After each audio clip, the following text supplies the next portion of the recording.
Hey y'all, you ready for more? So we've been reading since the beginning of the new year, Anthony De Mello's Awareness, the Perils and Opportunities of Reality.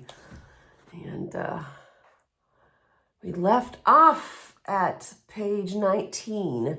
See how well I can see this to read. The Masquerade of Charity. Are we in trouble? Oh, if you haven't, I don't want to take a long time kind of saying a whole lot or necessarily repeating what I've said in previous videos. I think this is our 8th video. So go back, find video number 1. I tried to number them, throwing some stuff in between, and see, start from the beginning with us. And then you'll kind of know why I'm reading this the beginning of 2026. And anyway, you decide for yourself. The rules haven't changed. Take what you like, leave the rest, and just trust yourself to know, I don't know, find the answers. If this shakes you up, good. If it makes you uncomfortable, change is uncomfortable. Waking up is uncomfortable. Just remember that. Waking up is uncomfortable, okay? And remember that I love you. I love you. I love you. I love you. I love you. All right. The Masquerade of Charity, huh?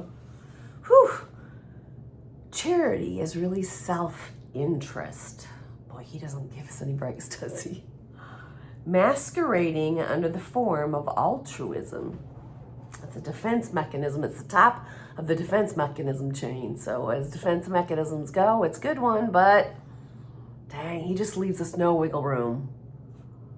You say that it is very difficult to accept that there may be times when you are not, honest to goodness, really trying to be loving or trustful. Huh? Let me simplify it. Let's make it as simple as possible. Let's even make it as blunt and extreme as possible, at least to begin with. I'm going to pause for a minute, see if I can get any more light on this so I can read a little easier. Hold on. Well, that's a lot of light, all right? So I just need to make it easier to read. Let's even make it as blunt and extreme as possible, at least to begin with. There are 2 types of selfishness. The first type is the one where I give myself the pleasure of pleasing myself. That's what we generally call self-centeredness. The second is when I give myself the pleasure of pleasing others. That would be a more refined kind of selfishness. What? Hang in there. Hang in there, hang in there. The first one is more obvious, but the second one is hidden, very hidden. And for that reason, more dangerous. Because we get to feel that we're really great, but maybe we're not all that great after all. You protest when I say that. That's great. It's great if you protest. I told you it's uncomfortable for me to be reading this. I thought that we'd be just learning more mantras and becoming inspired and transforming without pain. Chuen. Go back and watch the video, Chuen. C-H-U-E-N, the Mayan word for transformation without pain. Yet waking up, says Mr. De Mello, is uncomfortable. Oh, you, madam, you say that in your case, you live alone and go to the rectory and give several hours of your time. But you also admit you're really doing it for a selfish reason. Your need to be needed. And you also know you need to be needed in a way that makes you feel like you're contributing to the world a little bit.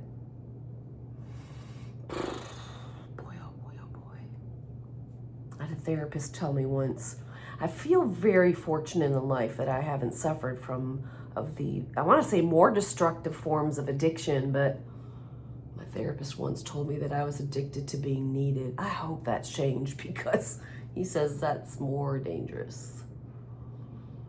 Because it's hidden, so subtle, and even self-deceptive, I would say. And again, you may protest. That's great. Decide for yourself. This doesn't apply to you. Woot, woot. You also need to know that you're needed in a way that makes you feel like you're contributing to the world a little bit. But you also claim that because they also need you to do this, it's a two-way street. You're almost enlightened. We've got to learn from you. That's right. She is saying, I give something, I get something. She's right. I go out to help, I give something, I get something. That's beautiful. That's true. That's real. That isn't charity. That's enlightened self-interest. That isn't charity, that's enlightened self-interest. And you, sir, you point out that the gospel of Jesus is ultimately a gospel of self-interest. We achieve eternal life by our acts of charity. Come, blessed of my Father, when I was hungry, you gave me to eat, and so on. You say that perfectly confirms what I've said. When we look at Jesus, you say, we see that his acts of charity were acts of ultimate self-interest to win souls for eternal life. And you see that as the whole thrust and meaning of life, the achievement of self-interest by acts of charity. All right. But you see, you're cheating. A bit because you brought religion into this. It's legitimate. It's valid. But how would it be if I deal with the Gospels, with the Bible, with Jesus toward the end of this retreat? I will say this. I will say this much now to complicate it even more. Boy, he likes fucking with us. Yes, I said the F word. Boy, he likes messing with us. I was hungry and you gave me to eat. I was thirsty and you gave me to drink. And what do they reply? When? When did we do it? We didn't know it. They were unconscious. I sometimes have a horrid fantasy where the king says, I was hungry and you gave me to eat. And the people on the right side say, that's right, Lord, we know. I wasn't talking to you, the king tells them. It doesn't follow the script. You're not supposed to have known. Isn't that interesting? But you know. You know. You know the inner pleasure you have while doing acts of charity. Aha, that's right. It's the opposite of someone who says, what's so great about what I did? I did something, I got something. I had no notion I was doing anything good. My left hand had no idea what my right hand was doing. You know what? A good is never so good as when you have no awareness that you're doing good. A good is no good except for when you have no awareness that you are doing good.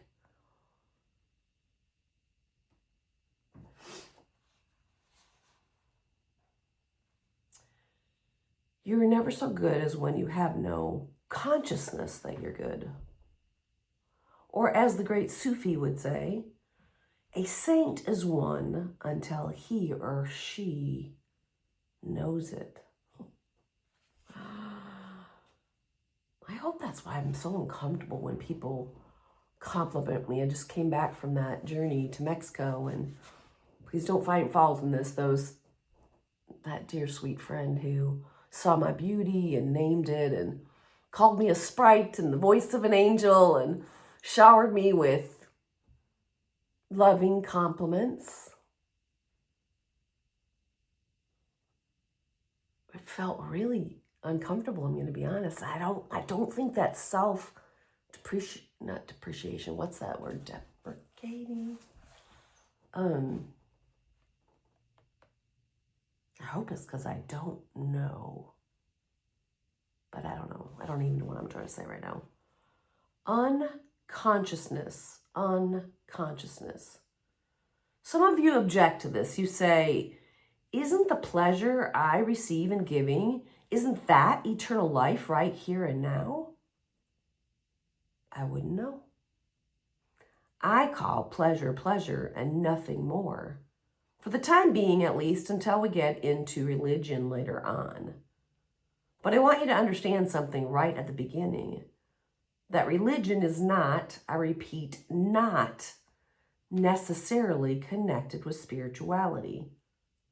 Please keep religion out of this for the time being.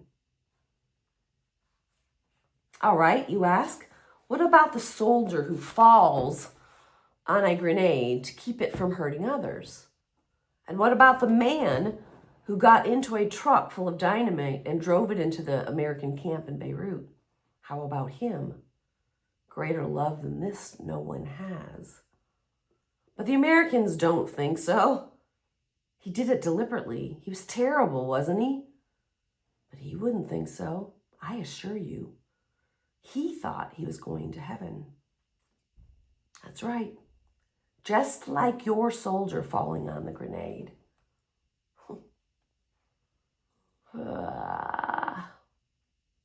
I'm trying to get at a picture of an action where there is not self, where you're awake and what you do is done through you. Your deed in that case becomes a happening. Let it be done to me. I'm not excluding that. But when you do it, I'm searching for the selfishness. Even if it is only, I'll be remembered as a great hero. Or, I'd never be able to live if I didn't do this. I'd never be able to live with a thought if I ran away. But remember, I'm not excluding the other kind of act. I didn't say that there never is any act where there is not self. Maybe there is. We'll have to explore that. A mother saving a child, saving her child, you say. But how come she's not saving the neighbor's child? It's the hers. It's the soldier dying for his country. Many such deaths bother me. I ask myself, are they the result of brainwashing?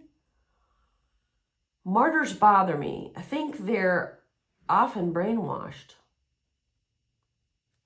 Muslim martyrs, Hindu martyrs, Buddhist martyrs, Christian martyrs. They are brainwashed.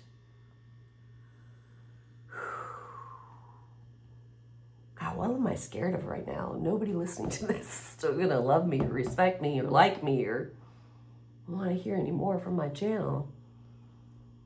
This is making me very uncomfortable. They've got an idea in their heads that they must die. The death is a great thing. They feel nothing. They go right in.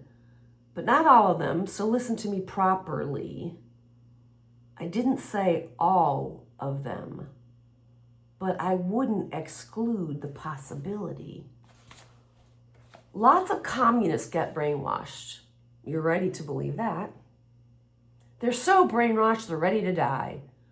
I sometimes say to myself that the process that we use for making, for example, a St. Francis Xavier, could be exactly the same process used for producing terrorists. You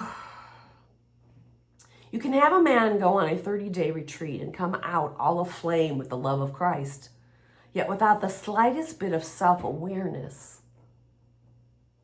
None. Boy, I could probably replace any word, and I'm going to put myself on the altar here. That's a strange way to say it. We could say, instead of you can have a man go on a 30-day retreat and come out all aflame with love of Christ, we could say You could put a woman on a 30-day retreat and come out all ablaze with the love of Lord Pakal, I don't know, Lady Sakuk, Mother Ixchel, Grandmother Shmukine. Any of my Mayan deity's not the word.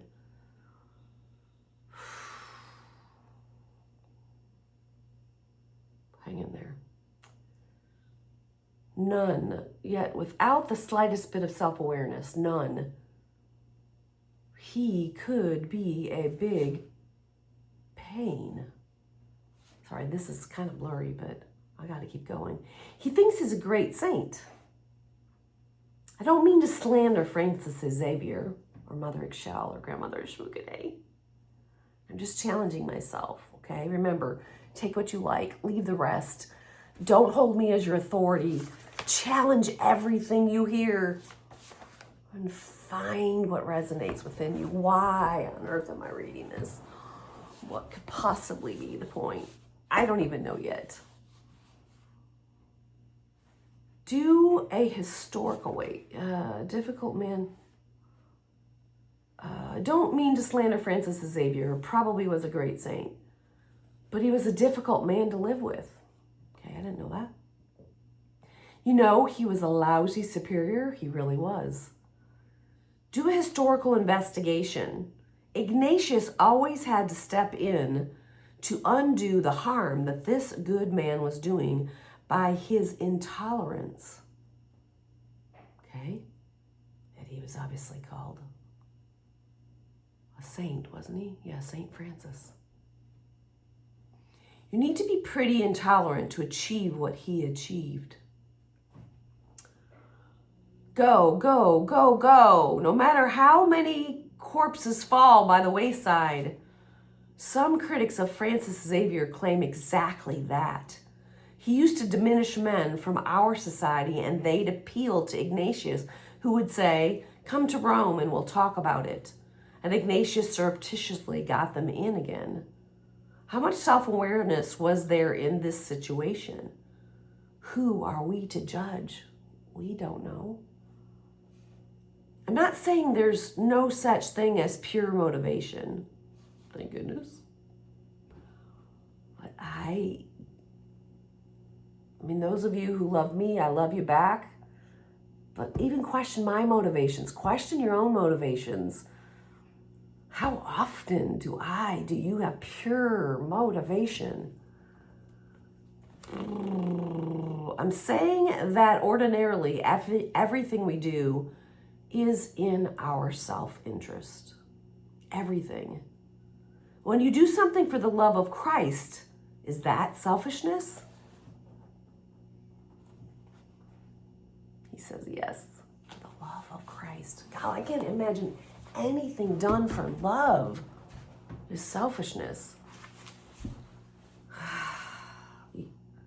When you're doing something for the love of anybody, is it in your self-interest?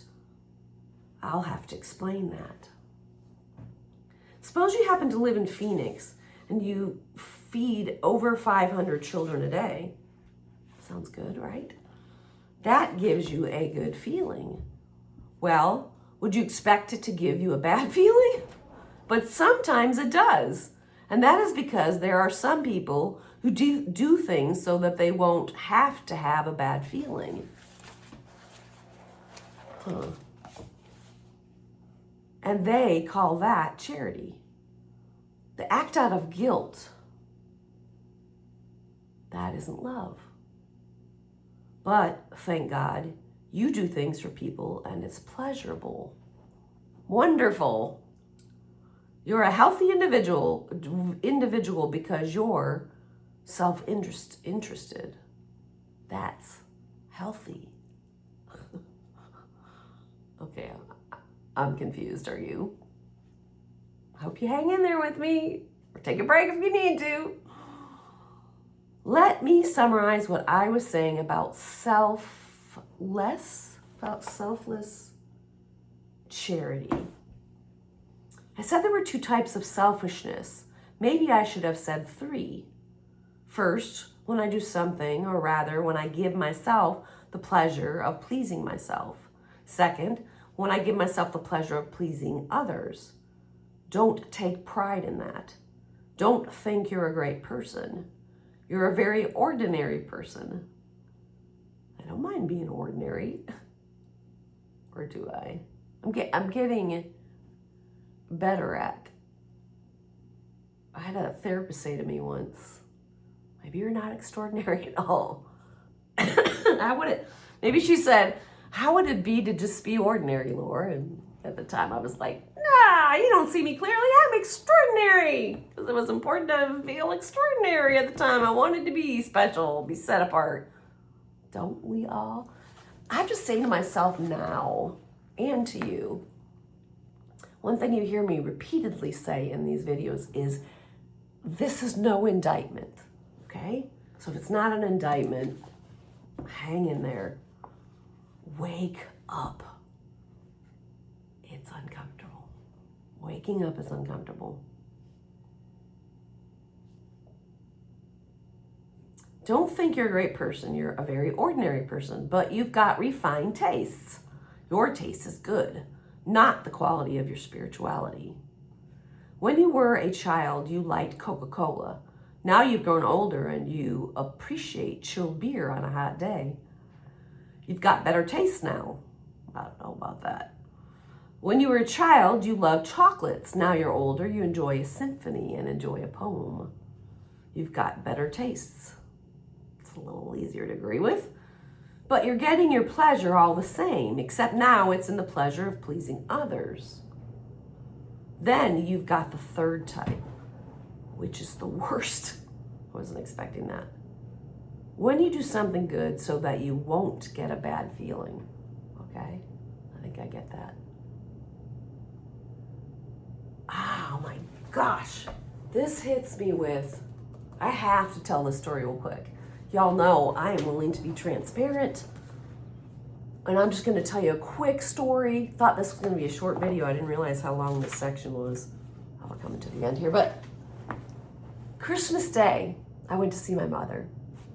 Sound like a good thing to do? I didn't really want to.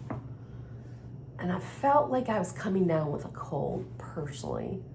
But I wasn't sick. So I didn't think I had a good enough excuse not to go. She's my mother. It's Christmas Day. I wasn't out of town like I thought I would be. But she had a cold. She'd been on antibiotics, and she told me the doctor said, oh, let's get you ready for Christmas. So I heard her saying she was ready for Christmas, but she still had a cold, a chest cold. I don't know if I heard it before I went, but when I got there, I heard the rattle. She coughed, and I swear I knew the moment I got sick. And I don't know that me getting sick has anything to do with it, but I had a therapist tell me once, and I'm sorry, family, but this happens to be true. Make of it what you will if you ever watch this. I said, man, I get sick every time I travel. And he said, no, Laura, you get sick every time you visit with your family. That doesn't sound good, does it? I get sick every time I visit with my family? We could explore that, but I want to just go back to the story about Christmas Day. It was the worst kind of selfishness. I went so that I wouldn't feel guilty.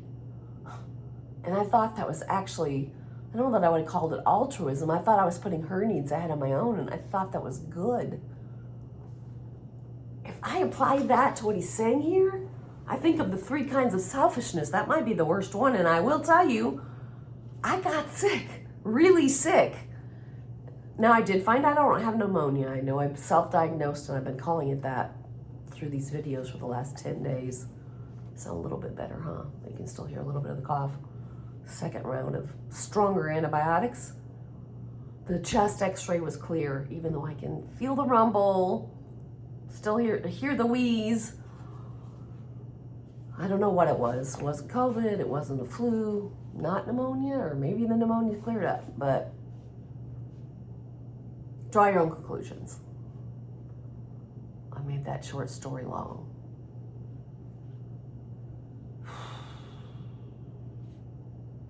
The third type, which is the worst, when you do something good so that you won't get a bad feeling.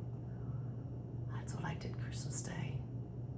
I really wanted to say, Mom, let's wait a day or two and see how you're doing. But I thought that was selfish because it was to protect myself.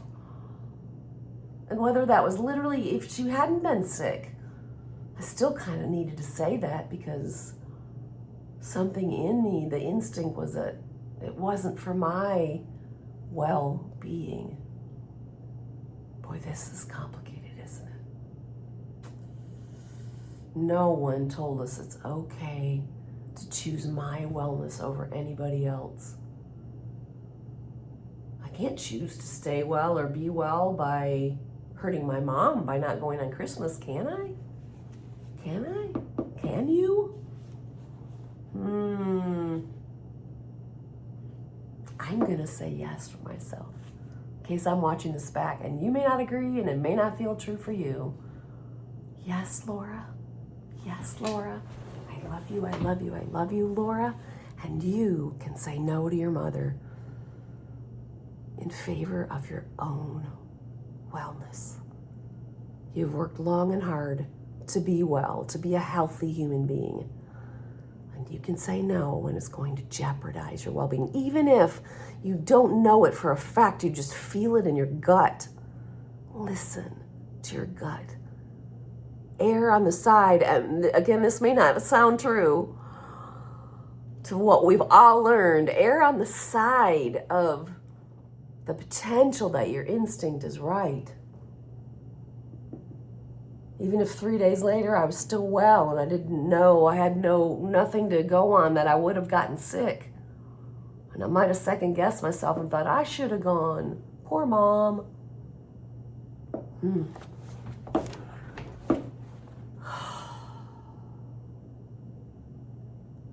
Just pause and relax. We haven't done that on this video.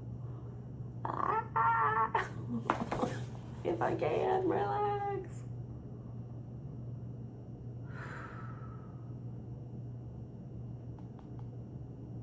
I'm pausing too because even if this doesn't land for you, even if no one ever agrees with me or him, and we're not supposed to again challenge it.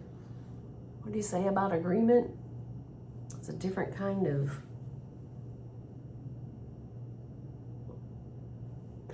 anyway. I am allowed, Laura, you're allowed to put your own wellness needs ahead of everyone and everything. Really? Didn't Christ die for all of us? For our sins? What is Christ consciousness then?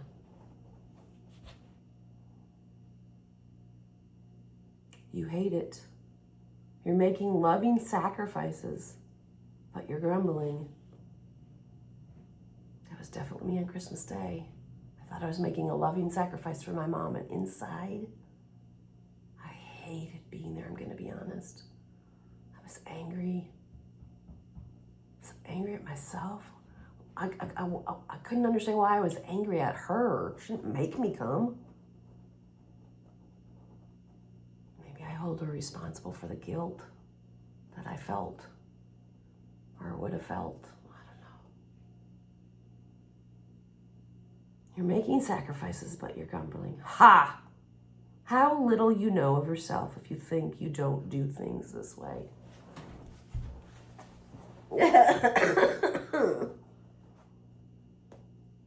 I would love to say this is the last time I'm ever going to get sick for the benefit of somebody else. I don't want to be a martyr anymore. Do you? Do you really want? That can't be the only way anymore. It certainly doesn't sound like transformation without suffering. If I had $1 for every time I did things that gave me a bad feeling, I'd be a millionaire by now. You know how it goes? Could I meet you tonight, Father? Yes, come on in. goes, "Can I see you today, Laura? I really, really, really need you." "Yeah, sure, come on." "I'm only recovering from pneumonia, I think."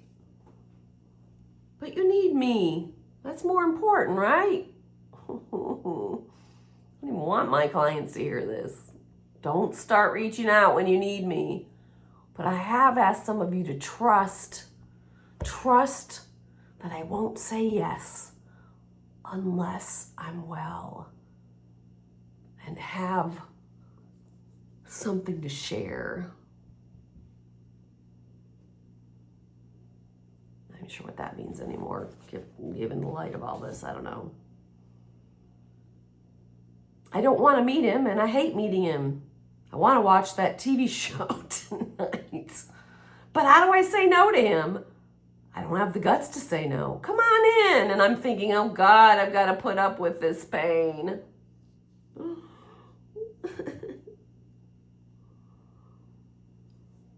How often do I do that even with my loved ones? I love them and I want to be with them. Justin, I love you and I love spending time with you, but not always.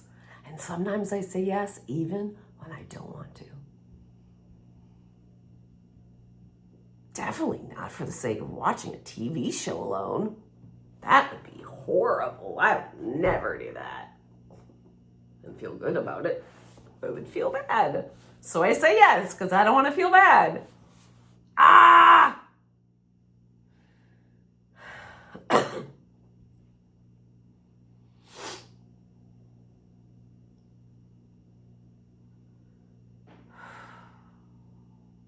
It doesn't give me a good feeling to meet with him. And it doesn't give me a good feeling to say no to him. So I choose the lesser of two evils, and I say, okay, come on in. I'm going to be happy when this thing is over and I'll be able to take my smile off. But I start the session with him.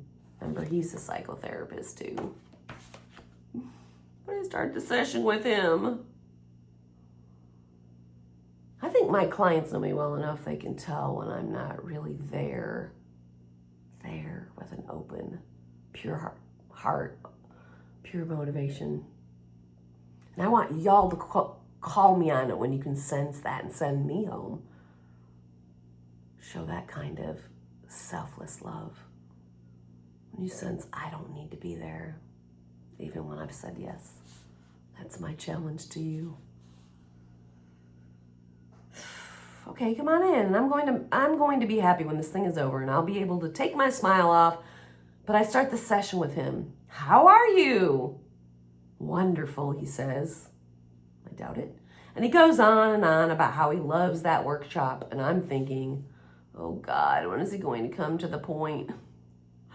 Finally, he comes to the point, and I metaphorically slam him against the wall and say, well, any fool could solve that kind of problem. And I send him out. Whew, got rid of him, I say. And the next morning at breakfast, because I'm feeling I was so rude, I go up to him and say, how's life? And he answers, pretty good. And he adds, you know, what you said to me last night was a real help. Can I meet you today after lunch? Oh, God. I don't even want to share this video with anybody but myself. Can I be that kind of selfish? Maybe. That's the worst kind of charity. When you're doing something so you won't get a bad feeling. You don't have the guts to say you want to be left alone.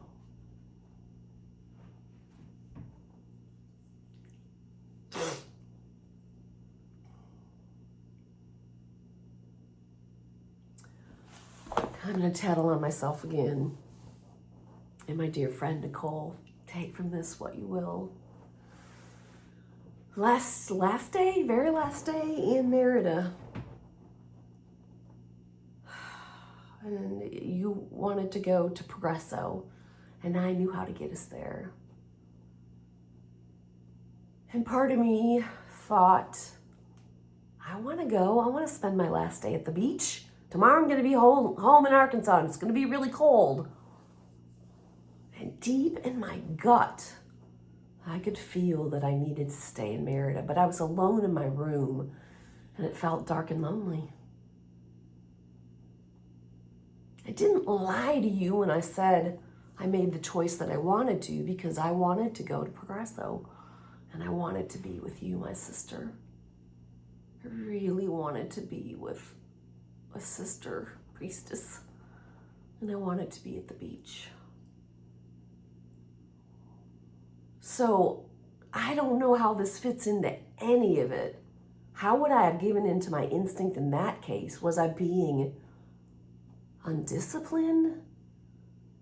Because deep in my gut, something said, if I had stayed, there was something in my staying alone in the stillness that was for my even greater good. But I couldn't figure what that was, because it wasn't appealing to stay alone. Anyway, I also remember you saying no to me a few times when I wanted to get together to go for a walk, or the rest of the group wanted to go out. So I hope in those moments it felt like you were choosing for your highest good. Is it okay to say, I'm proud of you?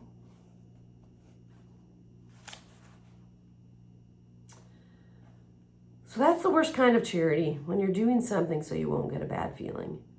You don't have the guts to say you want to be left alone. You want people to think you're a good priest. When you say, I don't like hurting people, I say, come off it. I don't believe you.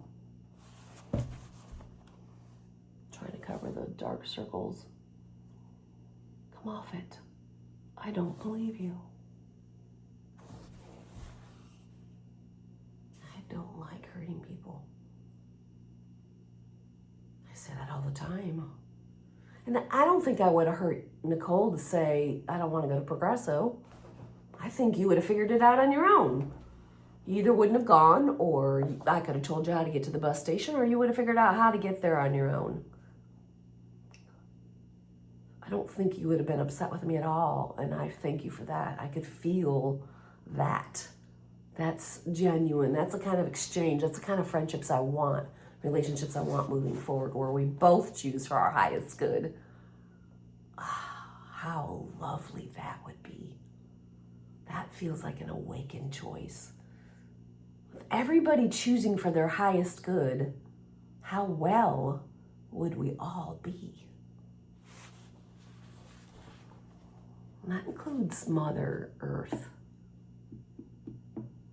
I think they're one and the same. Come off it. I don't believe you. I don't believe anyone who says that he or she does not like hurting people. We love to hurt people, especially some people. We love it. And when someone else is doing the hurting, we rejoice in it. But we don't want to do the hurting ourselves, because we'll get hurt. There it is. If we do the hurting, others will have a bad opinion of us. They won't like us. They'll talk against us. And we don't like that. I don't want to stop here at all. It's like I want to read ahead. What's on your mind? And see if there's something uplifting. Dang, I swear when I read excerpts out of this to y'all before, I'm going to have to go back and find those videos. I remember feeling like it was waking me up, and it was like, this is awesome. Made me uncomfortable. I agree with what I read a couple videos ago about sometimes I just read to find validation of what I already believe. Thinking that's validating my inner wisdom and telling me I'm on the right track and keep going. And maybe it is. Maybe it isn't. You may not believe me now when I say I love you. And I think every time I say it, I'm saying it with pure intent.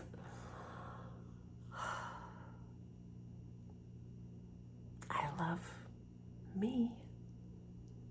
I'm learning how to love me, and that's a good thing. And I love you.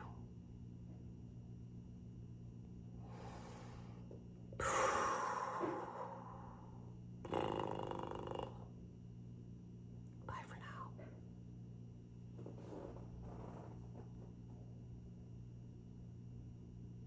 Sit with it all.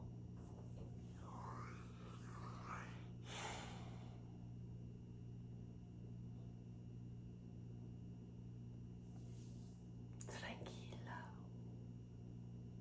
Can you relax after hearing all of that? I don't know if I'm gonna relax till I get my contacts out, because I just got something in that one. Guess I'm gonna stop reading for tonight. Good night. Or good morning or good afternoon. Bye-bye for now.